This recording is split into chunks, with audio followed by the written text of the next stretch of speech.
வரவேண்டிய துன்பங்கள் வந்து கொண்டேதான் இருக்கு. அப்பிறகு எதற்கு கடவுள் அப்படின்ற ஒரு கேள்வி வரும். துன்பங்களை நாம் தான் அனுபவித்து ஆக வேண்டும். துன்பம் என்பது ஒரு கொதிக்கும் சூடான தண்ணீர் பாத்திரம்.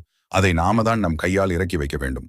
பக்தி என்பது என்ன அப்படின்னா, அந்த கொதிக்கும் பாத்திரத்தை இறக்கி வைக்க நாம் பயன்படுத்தும் துணி. இதில் இருக்கும் அந்த தண்ணீரின் கனத்தை மட்டும் தான் நாம் தாங்கிக் கொள்வோம். ஆனால் இதனுடைய சூட்டை அந்த முருகன் நமக்காக தாங்கிக் கொள்வார். அதனால் சோதனை என்பது நம்மை சாதனையாளராக மாற்றுவதற்கு உள்ளது மட்டுமே. நமக்கு மட்டும் தானா இந்த சோதனை இருக்கிறது? பல ஞானிகளுக்கு இல்லாத சோதனைகளை முருகன் கால் அடியிலேயே கிடந்த அருணகிரிநாதருக்கு இல்லாத சோதனையா நமக்கு வந்துவிட்டது. ஒன்றை நினைவில் வைத்துக் கொள்ளுங்கள்.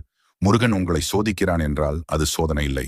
நீ வாழ்க்கையில் யாரிடமும் ஏமாறாமல் எல்லாவற்றையும் கற்றுக்கொள்வதற்கே இந்த சோதனைகளை முருகன் உங்களுக்கு கொடுக்கிறான். நீங்களும் இந்த சோதனையில் தான் இருக்கிறீர்கள் என்றால் மறக்காமல் எங்கள் முறையில் ஆராதனை வீடியோ கமெண்டில் சொல்லுங்கள்.